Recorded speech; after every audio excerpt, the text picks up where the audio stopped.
Okay, yesterday we were learning to find a relationship between the 2 and 4 times table, and what we noticed is that for every multiple in the 2 times table, for that same multiple in the 4 times table, the product or the answer is just doubled. Okay?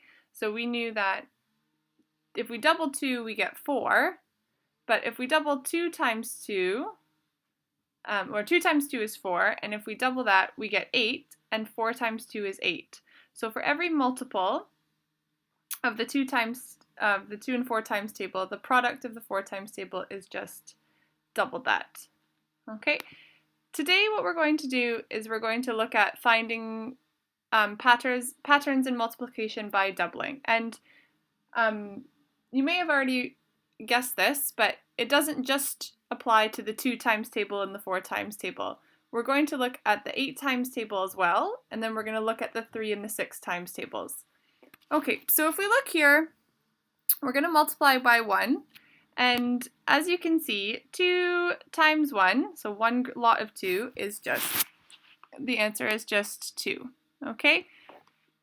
4 times 1, one lot of 4 is 4, and 8 times 1, or one lot of 8, is 8. And if you look at the answers here, okay, this is all for the first multiple. If we double 2, we get 4. If we double 4, we get 8. If we double 2, we get 4. If we double 4, we get 8. Let's see if it works for the third multiple, or when we multiply things by 3. So 3 2's, 2 times 3 is 6. 3 4's, or 4 times 3, is 12. Okay, now what we'll do is we'll just see here. So we double 2 to get 4, and the product again is doubled. 6 doubled is actually 12, which is quite handy. Now, let's see if we can double, because we know that if we double 4, we get 8. So let's see if we double the product, what we get. Okay, so if we double 12, if we double the 10 first, that's 20, and we double the 2 units, that's 4, so 24. Now let's just check to see if we have 24 here. What we'll do is I'll just pop some pneumicon shapes over the top, so, with that 10, so 10, 20, and a 4 on the top. So that's right. So if we double the 4 times table, we get the 8 times table.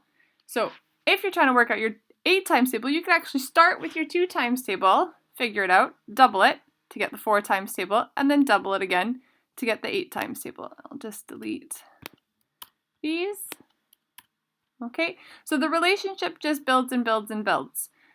If you double 2, you get 4. If you double 4, you get 8. So the product for any multiple in the 4 times table, if you double it, you'll get the 8 times table for that same multiple. The same is true of 3 and 6, because if we take 3 and we double it, we get 6. So again, if we're working with the first multiple of the 3 and 6 times table, 3 times 1 is 3, and 6 times 1 is 6. Again, if you double 3, you get 6. Okay? Let's see if it works for the second multiple, or times 2. So if we double 3, we get 6. 3 times 2 is 6. 6 times 2 is 12. Oh, look at that. If we double 6, we get 12. So it works for the second multiple. Let's check the third multiple. So 3 times 3 is 9. And 6 times 3, if we just check with the pneumicon shapes to see what it is, I'll just pop a 10 over the top here, and then, oh, that's an 8. So 6 times 3 is actually 18. And what is double 9? You guessed it. If we double 9, we get 18. So the same rule that worked for us when we were comparing the 2 and the 4 times table works when we compare the 4 and the 8, and works when we compare the 3 and the 6. Okay, so if I'm looking at some times table questions, again, you guys were doing this yesterday, so the first bit should be quite simple for you. So if I want to work out 4 times 8, I can first work out 2 times 8, and then I can double it. So 2 eighths is equal to 16.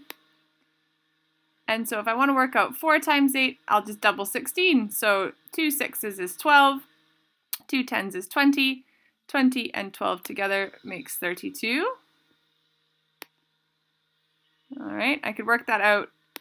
I could show my workings here. So I did 10 and 10 together equals 20. And then I did 6 and 6 together equals 12.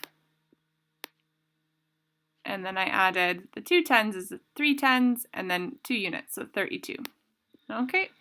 Again, I could do the same if I wanted to work out 8 times 6, if I knew 4 times 6, or even I could go even further back. If I didn't know 4 times 6, I could go, well, I'll just sort out what 2 times 6 is then, and I'll build myself up from there. So I know that 2 times 6 is 12. Okay, so if I double 12, 2 tens is 20, 2 twos is 4, so 24. So 4 times 6 is 24. And again, I can double it again to do 8 times 6.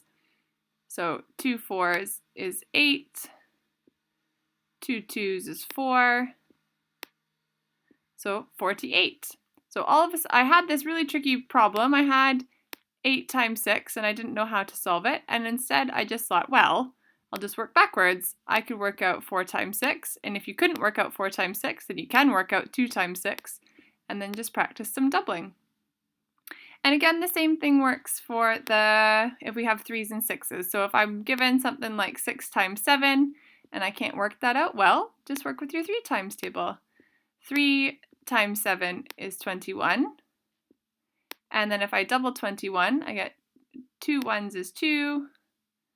We got 2 tens and another 2 tens is 4 tens. So 6 times 7 is 42. Okay, we're using doubling to help us solve trickier multiplication problems. So if I'm given something like 8 times 9 and I go, oh, not a clue, I can work backwards. I could work out 4 times 9 first and double it. Or if you're looking at that still and going, I don't know either, we can work backwards again. Try 2 times 9 instead. All right, so we know if we double 9, 2 9s is 18. And then if I double 18, so I've got a 10 and another 10 is 20. And then an 8 and another 8 is 16. And then I'm adding 20 and 16 together, and that equals 36. So that's 4 times 9. And then I've got to double again. So 30 and 30 is 60. 6 and 6 is 12. 60 and 12 together is 72. Perfect.